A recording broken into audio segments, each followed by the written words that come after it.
एक सुभद्रा जी के पुत्र अभिमन्यु, वो 16 वर्ष की आयु में ही वीर गति को प्राप्त हो गए।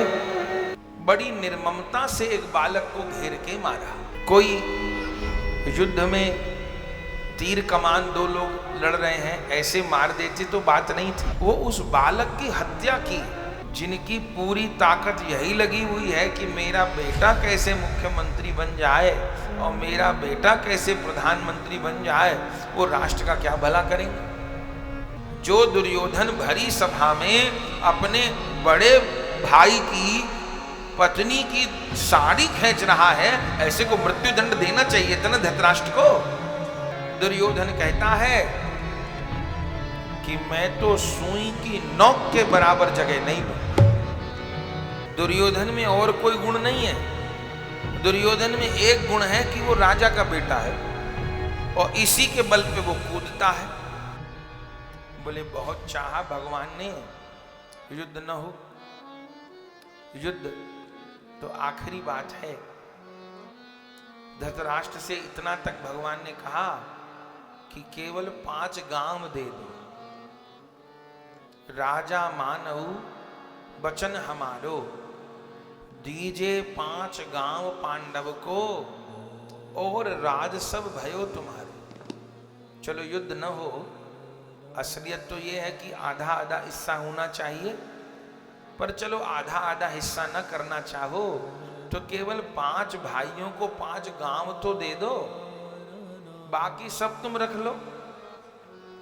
लेकिन वो अंधा, वो केवल आंख का अंधा नहीं है धृतराष्ट्र, भीतर से भी अंधा है। उसको केवल अपने बेटे का हित दिखाई देता है, बस दुर्योधन का भला हो जाए और सब गड्ढे में गिरते हो तो गिर जाए। ऐसे लोगों के द्वारा राष्ट्र का भला नहीं होता।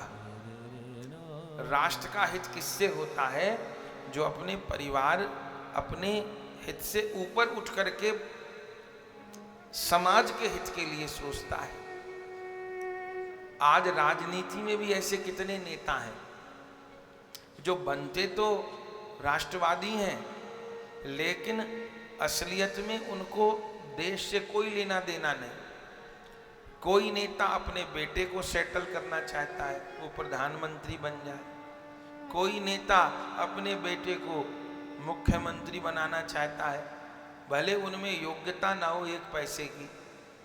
तो जिनकी पूरी ताकत यही लगी हुई है कि मेरा बेटा कैसे मुख्यमंत्री बन जाए और मेरा बेटा कैसे प्रधानमंत्री बन जाए, वो राष्ट्र का क्या भला करेंगे। आज राष्ट्र ने उन्नति प्राप्त की। आज 10 वर्ष के अंतराल में भारत ने बहुत उन्नति की। क्यों? क्योंकि मोदी जी प्रधानमंत्री बने, योगी जी यहाँ के मुख्यमंत्री बने। तो मोदी जी राष्ट्र का भला क्यों कर पाए? चूंकि उन्होंने अपने परिवार के लिए नहीं सोचा। उनके परिवार के सब लोग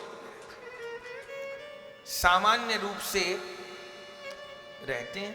कोई नौकरी करता है, कोई व्यापार करता है, सामान्य।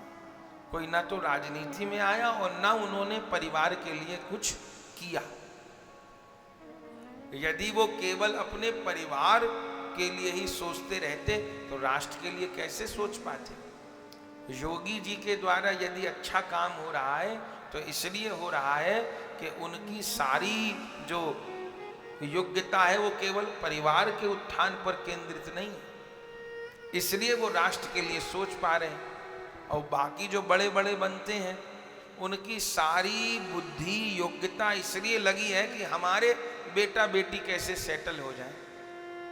अरे भैया, अपने बेटा बेटी को सेटल कराना है तो उनको व्यापार करवाओ और लोग जैसे करते हैं ऐसे करो, पर सारे देश के हितों को किनारे पर रख करके माने तुम्हारे बेटा बेटी हिंदुस्तान से बड़े हो गए क्या? उन्हें 1 कौड़ी की अकल भले ना हो, पर वो मुख्यमंत्री बन जाए, वो प्रधानमंत्री बन जाए। तो ऐसे लोग तो देश की कितनी हानि करेंगे। मेरा बेटा बने ऐसी बात नहीं। हाँ, योग्यता हो तो क्यों न बने, जरूर बने। पर योग्यता तो है नहीं, केवल इतनी योग्यता है कि बड़े बाप के बेटे हैं, इससे बात नहीं बनेगी, इससे तो हानि होगी। तो धृतराष्ट्र की क्या स्थिति है? दुर्योधन में और कोई गुण नहीं है। दुर्योधन में एक गुण है कि वो राजा का बेटा है और इसी के बल पे वो कूदता है। न तो उसमें कोई न्याय की समझ है, न उसके भीतर व्यवहार की समझ है, न उसके भीतर कोई दान देने की प्रवृत्ति है। कामी वो, भोगी वो, क्रोधी वो, लोभी वो। बाप को अपने बेटे को ही राजा बनाना है, भले वो नालायक हो। केवल दुर्योधन का हित। तो दुर्योधन का हित करना चाहा तो दुर्योधन का हित हुआ क्या? सब खत्म हो गया। अरे एक दुर्योधन को त्याग देते तो इतना बड़ा युद्ध न होता और शायद बाकी 99 बेटे भी बच जाते।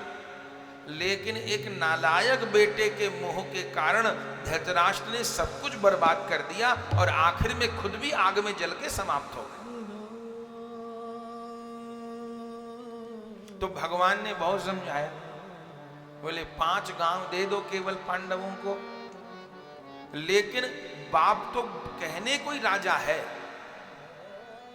धृतराष्ट्र तो कुछ बोला ही नहीं, जबकि राजा है वो दे दे मृत्युदंड।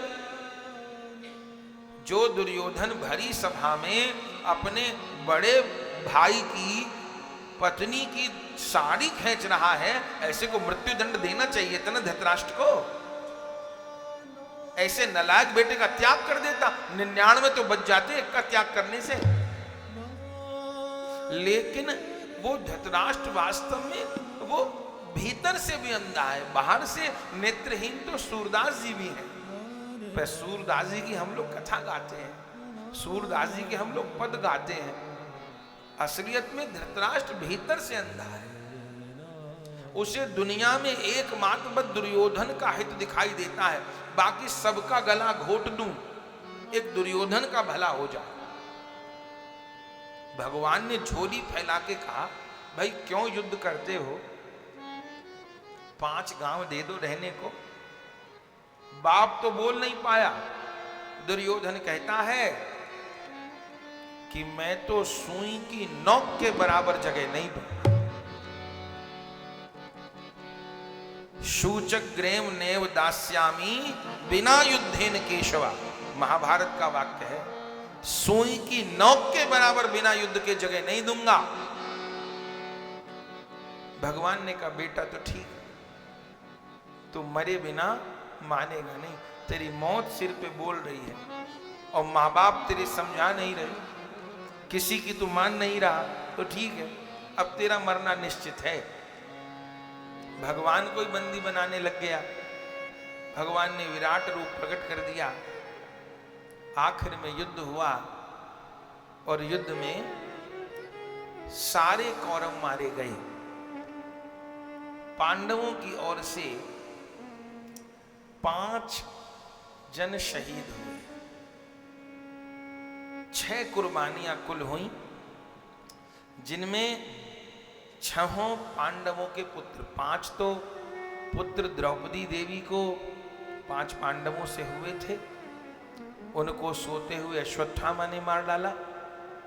और एक सुभद्रा जी के पुत्र अभिमन्यु, वो 16 वर्ष की आयु में ही वीर गति को प्राप्त हो गए और उसमें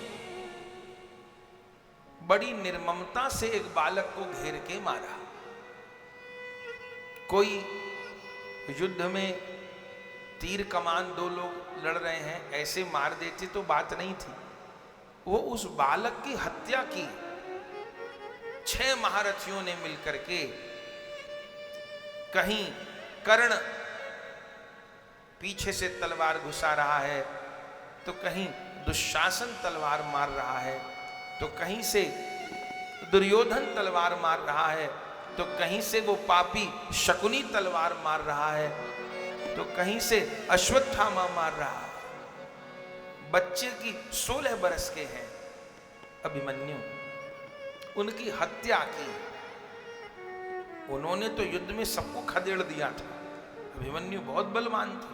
16 वर्ष के बालक ने सबके होश उड़ा दिए थे, पर उसको छल पूर्वक घेर करके बच्चे को मारा। तो 6 कुर्बानियां अभिमन्यु तो लड़ते हुए वीर गति को प्राप्त हुए, और 5 पुत्रों को सोते हुए अश्वत्थामा ने मार डाला। और अश्वत्थामा को जब दंड देना चाहा तो अश्वत्थामा ने एक ब्रह्मास्त्र उत्तरा के गर्भ पर भी चलाया। बोले उत्तरा कौन है?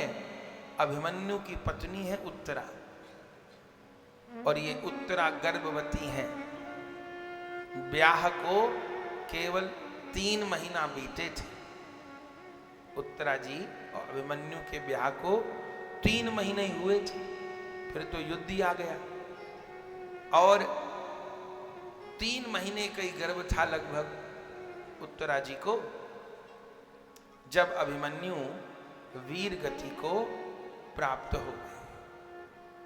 लेकिन उत्तरा जी के गर्भ में कौन बैठे हैं? बोले अभी तो सुखदेव जी प्रकट हुए, भागवत जी के मुख्य व्यास प्रकट हुए, अब भागवत जी के मुख्य यजमान प्रकट हो रहे हैं। उत्तरा जी के गर्भ में कौन बैठे हैं? बोले राजा परीक्षित जी महाराज अपनी मैया के गर्भ में बैठे हैं। जहां भी कथा होए वहां यजमान के भीतर परीक्षित जी की भावना है।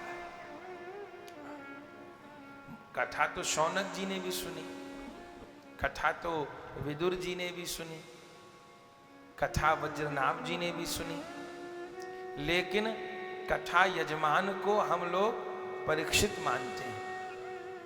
इस समय श्रीमान ओम प्रकाश जी परीक्षित जी की भूमिका में हैं, वो परीक्षित जी हैं।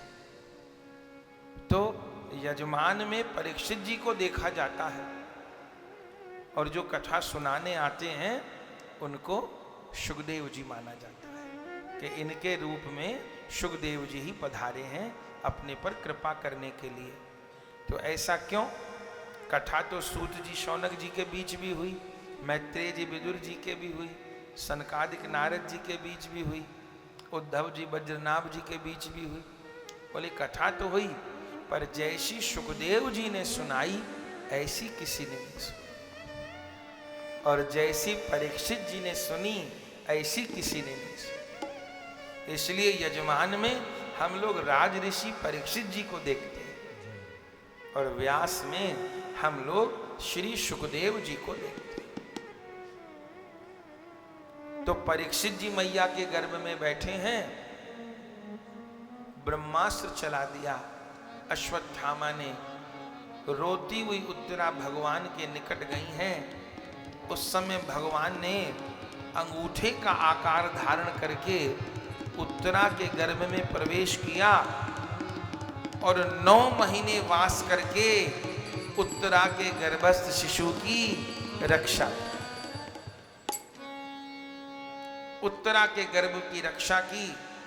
भगवान द्वारिका जी जाना चाहते थे, लेकिन कुंती बुआ ने अपनी प्रार्थना सुना करके भगवान को रोक लिया।